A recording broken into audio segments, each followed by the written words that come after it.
নমস্কার বন্ধুরা, বাংলা আবাস যোজনার সার্ভের যে তালিকা তা কিন্তু 5টি জেলা বাদে আর সমস্ত জেলায় অনেক দিন আগে থেকেই প্রকাশিত হয়েছে। শুধুমাত্র 5টি জেলাতে উপনির্বাচনের কারণে সমীক্ষার কাজ ব্যাহত হয়, সেই কারণে ওই সব জেলাতে লিস্ট আসতে অনেকটা দেরি হয়েছে। তবে এক্ষেত্রে আরও একটা ব্যাপার আপনাদের জানিয়ে রাখি, এখনও পর্যন্ত কুচবিহার কিংবা আলিপুরদুয়ার জেলায় এইভাবে লিস্ট দেখতে পাওয়া যাচ্ছে না। অনলাইনে বা জেলার ওয়েবসাইটে বাংলা আবাস যোজনা 2024-এর কোনো তালিকা প্রকাশিত হয়নি। তাহলে এই সব জেলাতে কি আদৌ ওয়েবসাইটে তালিকা প্রকাশিত হবে? যদি প্রকাশিত হয় তাহলে কবে নাগাদ হতে পারে সেই সম্পর্কিত তথ্যও যেমন এই ভিডিওতে জানাবো, সেই সঙ্গে এই 5টি জেলার মধ্যে একটি জেলার ক্ষেত্রে কিন্তু তালিকা পরিবর্তিত হলো, অর্থাৎ বাংলা আবাস যোজনায় ওয়েবসাইটে যে তালিকা দেওয়া হয়েছিল তার পরিবর্তন ঘটলো, সেখানে নতুন তালিকা সংযোজিত হলো। সেই সম্পর্কে আজকের ভিডিওর মাধ্যমে আপনাদের আমি সরাসরি জানিয়ে দেবো। তাই অনুরোধ করব আজকের এই ছোট্ট ভিডিওটি অবশ্যই শেষ পর্যন্ত দেখবেন। আর এইসব জেলাতে বাংলা আবাস যোজনার টাকা কি 15ই ডিসেম্বর থেকে দেওয়া হবে না টাকা ঢুকতে দেরি হবে সেই সম্পর্কিত তথ্যও কিন্তু এই ভিডিওর মাধ্যমে জানিয়ে দেব। তো চলুন কথা না বাড়িয়ে সরাসরি আমরা ভিডিওর মূল বিষয়বস্তুতে চলে যাই।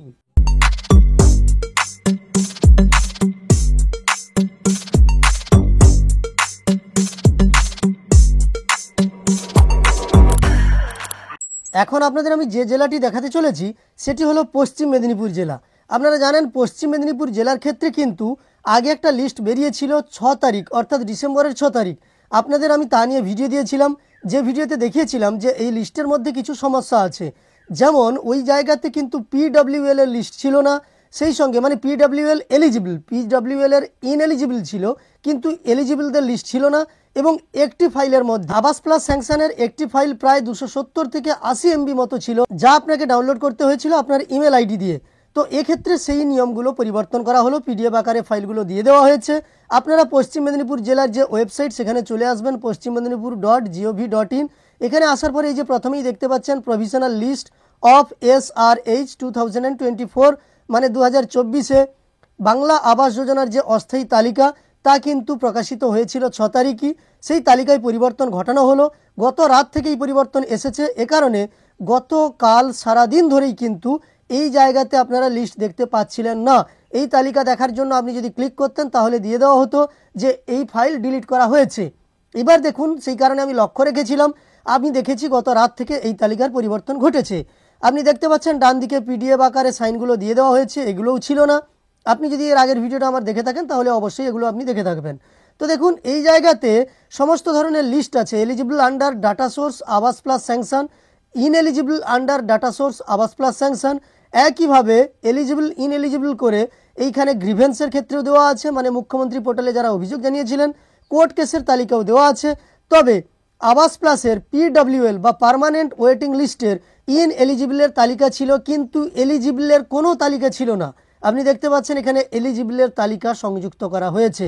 সেই সঙ্গে ফ্লাড এফেক্টেডের ক্ষেত্রেও এলিজিবল ইনএলিজিবল আছে এবং এই জায়গাতে একটা নতুন তালিকা সংযোজন হয়েছে, লেখা আছে দেখুন SRH 2024 analysis of hold cases, যে কেসগুলোকে হোল্ড করে রাখা হয়েছে এখনো পর্যন্ত।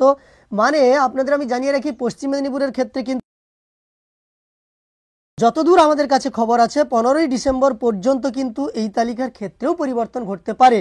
মানে আবার সুপার চেকিং, রিচেকিং, অভিযোগের ভিত্তিতে বিভিন্ন ধরনের সার্ভেও হতে পারে এবং তালিকাতেও পরিবর্তন আসতে পারে।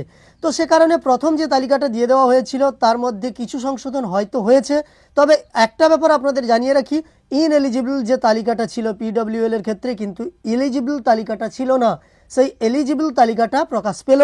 দ্বিতীয়ত এটা একটা নতুন তালিকা এসেছে যেখানে অ্যানালাইসিস অফ হোল্ড কেসেস, এই তালিকাটা দিয়ে দেওয়া হয়েছে। এই তালিকাটা আমি ডাউনলোড করেছিলাম। এই তালিকাতে ডাউনলোড করতে গেলে যে কোনো তালিকার ক্ষেত্রে আপনি এইভাবে ক্লিক করবেন তাহলে ডাউনলোড হয়ে যাবে। আমি ডাউনলোড করেছি একবার, আবার ডাউনলোড করার জন্য দেখাচ্ছে, তো আমি ডাউনলোড এগেনে ক্লিক করে আপনাদের দেখাচ্ছি। তো ডাউনলোড এগেনে ক্লিক করার সঙ্গে সঙ্গে দেখতে পাচ্ছেন আমার তালিকাটা ডাউনলোড হয়ে গেছে। এই জায়গাতে ব্লক ভিত্তিক লিস্টটা দেওয়া আছে, যে লিস্টের মাধ্যমে আপনারা দেখতে পাবেন যে কোন ব্লকে কত নাম বর্তমানে হোল্ডে আছে সেটাই দেওয়া হয়েছে। প্রত্যেকটা ব্লক ওয়াইজ দেখতে পাচ্ছেন আবাস প্লাস স্যাংশনে কতজনের নাম, আবাস প্লাস পিডব্লিউএল কতজন এবং গ্রিভেন্সের থেকে কতজন, রেমাল বা ফ্লাড থেকে কত বা কোর্ট কেস থেকে কত, সব কিছুই কিন্তু এখানে হোল্ড কেসগুলো দেওয়া আছে। তবে এখানে বিস্তারিত নাম দেওয়া নেই, কতজন করে হোল্ড করা আছে সেটাই দেওয়া আছে। তো এইভাবে প্রত্যেকটা তালিকার ক্ষেত্রেও কিন্তু আপনি তালিকাগুলো ডাউনলোড করার জন্য এর ওপর ক্লিক করবেন এবং আপনার কাছে ডাউনলোড হয়ে যাবে। এবং আপনাদের কাছে বলে রাখা ভালো যে এখনও পর্যন্ত তালিকা ব্লক অফিসে টাঙানো হয়নি, যতদূর আমার কাছে খবর। ব্লক অফিসে তালিকা 15ই ডিসেম্বর থেকে টাঙানো হবে, এই ধরনের কথাই আমি কিন্তু রিপোর্টে পেয়েছি। তো এর আগেও বা পরেও হতে পারে। আর এই সব জেলার ক্ষেত্রে টাকা দিতেও একটু দেরি হবে, কারণ এইগুলোতে সার্ভের কাজ দেরিতে হয়েছে। এরপর রেজিস্ট্রেশন হবে, রেজিস্ট্রেশনের পরেই কিন্তু টাকা দেওয়া হবে। মানে SMS আসার পরে আপনারা যে রেজিস্ট্রেশন করছেন বা শিবিরের মাধ্যমে রেজিস্ট্রেশন করছেন, আপনাদের একটি ইউনিক ID নম্বর দিয়ে দেওয়া হচ্ছে।